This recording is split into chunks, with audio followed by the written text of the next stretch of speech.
ఈరోజు department of land records rural డెవలప్మెంట్లో ఉన్నటువంటి ఒక డివిజన్ ఇది. ఈ డివిజన్ ద్వారా కంట్రీలో ఉన్నటువంటి ల్యాండ్ రికార్డ్స్ అన్నిటినీ కూడా ఒకటి డిజిటైజ్ చేస్తూ ఉన్నారు ఎప్పటి నుంచో. అయితే ఈ మ్యాప్స్ అన్నీ కూడా 100 ఇయర్ బ్యాక్ రీసర్వే చేసినటువంటివి. ఈ 100 ఇయర్స్లో తీసుకోలేదు కాబట్టి ఫ్రెష్గా చాలామందికి మారిపోయినాయి కాబట్టి ఇవన్నీ ఫ్రెష్గా రీసర్వే చేసి వీటన్నిటినీ రికార్డ్ ఆఫ్ రైట్స్ తోటి ఇంటిగ్రేట్ చేసి మొత్తం ఆన్లైన్ చేసే విధంగా సెంట్రల్ గవర్నమెంట్ తీసుకొచ్చిన పథకం ఉంది. అయితే దీనికి కావాల్సిన ఖర్చు అంతా కూడా సెంట్రల్ గవర్నమెంట్ భరిస్తుంది. ఎవరైతే ఫాస్ట్గా చేస్తారో వాళ్ళకి ఇన్సెంటివ్ ప్యాకేజ్ కూడా ఉంది. బోత్ రూరల్కిను అర్బన్లో పైలట్ ప్రోగ్రామ్ కింద చేస్తూ ఉన్నాం. ఈ కార్యక్రమం ముఖ్య ఉద్దేశం ఏంటంటే కొన్ని స్టేట్స్ ముఖ్యంగా ఆంధ్రప్రదేశ్, అదేవిధంగా వేరే 2 స్టేట్స్ గుజరాత్, వీళ్ళు కొంచెం అడ్వాన్స్డ్గా ఉండి బాగా చేస్తూ ఉన్నారు. మిగిలిన స్టేట్స్లో అంత ప్రోగ్రెస్ సరిగా లేదు. కాబట్టి వీళ్ళందరినీ తీసుకొచ్చి బెస్ట్ ప్రాక్టీసెస్ షేర్ చేసుకుంటే అన్ని స్టేట్స్లో కూడా డిజిటైజేషన్ ప్రాపర్గా అవుతుంది అనే ఉద్దేశంతో ఈ ప్రోగ్రాం ప్లాన్ చేశాం. అయితే నేను ఈ పార్లమెంటు సభ్యుడిగా ఉన్నాను కాబట్టి ఒక నేషనల్ ప్రోగ్రాం గుంటూరులో తక్కువగా జరుగుతాయి కాబట్టి గుంటూరుకి ఇది ప్లాన్ చేస్తే మా ఆఫీసర్స్ అందరూ కూడా అగ్రీ చేసి దాదాపు 31 states, all union territories, survey of India, ఇలా అందరూ కూడా ఈరోజు ఇక్కడికి వచ్చారు. ఏదైనప్పటికీ వాళ్ళందరూ ఇక్కడికి రావటం ఆనందంగా ఉంది. ఆంధ్రప్రదేశ్ సాధించినటువంటి ప్రగతిని కూడా వారందరూ విన్నారు, వేరే స్టేట్స్ వాళ్ళు. ఇది స్ఫూర్తిదాయకంగా ఉంటుందని, మిగిలిన వాళ్ళు కూడా టైమ్లీ మేనర్లో కంప్లీట్ చేస్తారని మనస్ఫూర్తిగా కోరుకుంటూ సెలవు తీసుకుంటా ఉన్నాను. Thank you. Department of land resource వారి ఆధ్వర్యంలో ఏదైతే 2016లో డిజిటలైజేషన్ నాంది పలికారో డిఐఎల్ఆర్ఎంపీ అని, ఎందుకంటే దాదాపుగా బ్రిటిష్ వాళ్ళు చేసినటువంటి సర్వే తప్ప దాని తర్వాత ఎప్పుడు కూడా మన ఈ దేశంలో సర్వే జరగలేదు. ముఖ్యంగా ఆంధ్ర రాష్ట్రంలో బహుముఖమైనటువంటి పరిపాలన ఉండి ఇంకా చాలా ఇబ్బందులు ఉన్నటువంటి రాష్ట్రం కాబట్టి మనకు ఆ ఇబ్బందులు ఉన్నాయి. సో అన్నీ కూడా పకడ్బందీగా చేసి చిత్తశుద్ధితో ప్రతి ఒక్క, ఎందుకంటే పేదవాడికి చాలా సెంటిమెంట్, ఒక ఎమోషన్ భూమి అంటే. అతని యొక్క బౌండరీస్, అతని యొక్క హక్కు అనేది పకడ్బందీగా ఉండాలా. భావి తరాలకి వాళ్ళు ఏదైతే ఇవ్వాలనుకుంటారో అది పకడ్బందీగా ఇవ్వాలని చెప్పే లక్ష్యంతోనే వాళ్ళు ఎప్పుడు ఆలోచన చేస్తూ ఉంటారు. అది వాళ్ళకి సమకూర్చాలని చెప్పే లక్ష్యంతో ఈ ప్రభుత్వం పనిచేస్తూ ఉంది.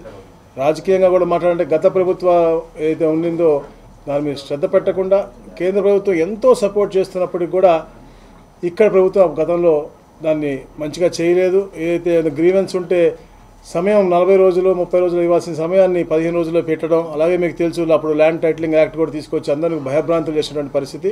అవన్నీ కూడా భయంతో పోయే దిశగా ప్రతి ఒక్క గ్రామంలో కూడా, ఎందుకంటే minister of state rural development communication మా పెమ్మసాని చంద్రశేఖర్ గారు అయిన తర్వాత వారి యొక్క సపోర్ట్ అక్కడ ఉండటం మాకు ఇక్కడ చాలా అండగా ఉన్నటువంటి పరిస్థితి. అందుకనే ప్రతి ఒక్క గ్రామంలో ఏదైతే 6688 గ్రామాల్లో వాళ్ళు అప్పుడు రీసర్వే పూర్తి చేశారో అన్నింటిలో కూడా గ్రామ సభలు పెట్టి ప్రతి ఒక్క గ్రీఫ్ అంటే దాదాపుగా 2,80,000 గ్రీఫ్ వచ్చినాయి. అవన్నీ కూడా 100% రిజాల్వ్ చేసి ఎక్కడైతే మనం చేయలేనటువంటి సమస్యలు ఉన్నాయో వాళ్ళని మోటివేట్ చేసి ఎక్స్ప్లెయిన్ చేసి వాళ్ళకి ఎందుకు చేయలేకపోతున్నాం, గతంలో ఎందుకు తప్పిదంతో మీకు ఇలా జరిగిందని కూడా వాళ్ళకి చేసి డీటెయిల్డ్గా స్పీకింగ్ నోట్ ఇచ్చినటువంటి పరిస్థితి చరిత్రలో ఎప్పుడు లేదు, అది ఇప్పుడు జరుగుతూ ఉంది. ఎందుకంటే గౌరవ ముఖ్యమంత్రి గారు ఎప్పుడు కూడా ఈ రీసర్వేలో ఎలాంటి పేదవాడికి కూడా అన్యాయం జరగకూడదు అని చెప్పేసి ఎప్పటికప్పుడు మమ్మల్ని గైడ్ చేస్తూ ఉన్నారు. CCLA మేడము, అలాగే మన అడిషనల్ CCLA వారు కూడా ఎప్పటికప్పుడు పర్యవేక్షణ చేసుకుంటా ఉన్నారు. మేము కాన్ఫరెన్స్ పెట్టుకుంటా ఉన్నాం. మీకు గతంలో కూడా చెప్పున్నాం.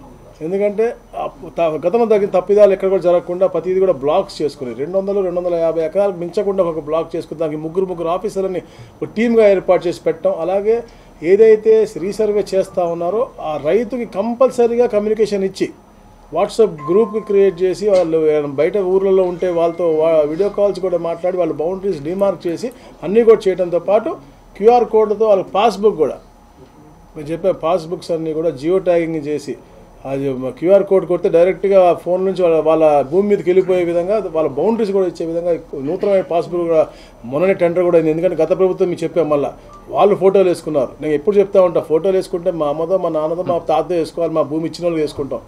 అంతేగాని అప్పుడు ముఖ్యమంత్రి ఏదన్నా ముఖ్యమంత్రుల్లో వచ్చి రాజకీయ నాయకులు టెంపరీ ఇచ్చే వాటి మీద ఫొటోస్ వేసుకోవచ్చు తప్ప పర్మనెంట్గా, ఎందుకంటే మీరు చూడండి మార్క్ షీట్ల మీద ఎవడ ఫోటోలు ఉండవు.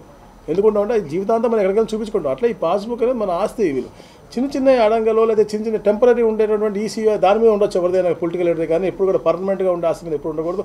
అయినా వాళ్ళకు ఉన్నటువంటి ఆ అబ్సెషన్ సర్వే రాళ్ళ మీద 770 కోట్లు వేస్ట్ చేసి వాళ్ళ ఫోటోలు పెట్టుకోవడం ఇవన్నీ చేశారు. సో అవన్నీ చేయకుండా కేవలం ప్రజాహితం కోరే పరిపాలన కాబట్టి ఏదైతే గైడెన్స్ ఇస్తూ ఉన్నారో దాన్ని ఇదిగా చేస్తాం. అలాగే సెక్రటరీ గారు జోషి గారు అవ్వచ్చు, జాయింట్ సెక్రటరీ గారు అజిత్ గారు అవ్వచ్చు, వీళ్ళందరూ కూడా పూర్తి సపోర్ట్ చేస్తాను. ఆంధ్రప్రదేశ్కి ముఖ్యంగా మనకి ఇన్సెంటివ్స్ రావడం కానీ లేకపోతే మనకి ఈ సర్వే కొంచెం గాడిలో పట్టడానికి ముఖ్య కారకులు మనకి పెమ్మసాని గారు, వారికి ప్రత్యేకంగా అభినందనలు తెలియజేసుకుంటా ఉన్నాను. అలాగే ఈరోజు ఇంత పెద్ద వర్క్షాప్, ఎందుకంటే చాలామంది ఎంతోమంది స్టేట్లో రెవెన్యూ మినిస్టర్స్ నాకు ఈ మధ్య కలిసినప్పుడు కూడా వాళ్ళు చెప్తాను మేము చేద్దాం అనుకున్నాం. ఎందుకంటే మాకు రాష్ట్రంలో అంటే ఎలా జరుగుతుంది దేశం వ్యాప్తంగా, మన రాష్ట్రంలో ఎలా చేస్తే బాగుంటుంది అనేది ఒక ఇంటరాక్టివ్ ప్రోగ్రామ్ ఇది. వర్క్షాప్ అనేది చాలా మంచిది, మేము ట్రై చేసాం. కానీ వ్యవసాయ గారి మూలంగా మీ గుంటూరుకు వచ్చిందని చెప్పడం జరిగింది.